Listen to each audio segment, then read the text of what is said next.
And Matt Hancock is going to be given evidence today in front of the COVID inquiry. The focus today is going to be on vaccines, the vaccine injured and those who died in the pandemic. What would you like to see happen in that instance to those who were injured and those who died?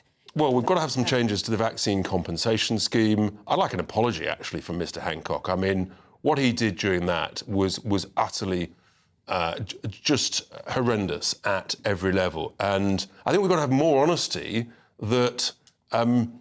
whilst the vaccine was safe, and if it was safe for many people, we have to be honest that for some people, and probably a larger number of people than many would like to admit, actually it has caused harm, and therefore you've got to look at the compensation scheme.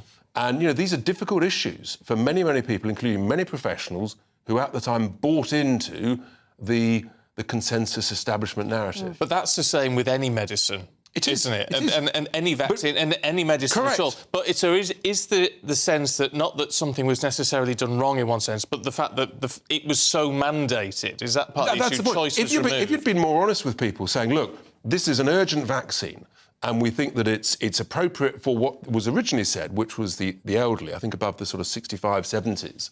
But then the narrative changed, and all of a sudden they wanted everybody to be vaccinated, and we stood against that. We said, we don't think that's appropriate, in particular, all the way down to children. And I think some very bad stuff took place. I just think we have to be honest about people. Say, look, it's urgent. This is an emergency vaccine. We think it's right, but equally, it's got to be a voluntary basis.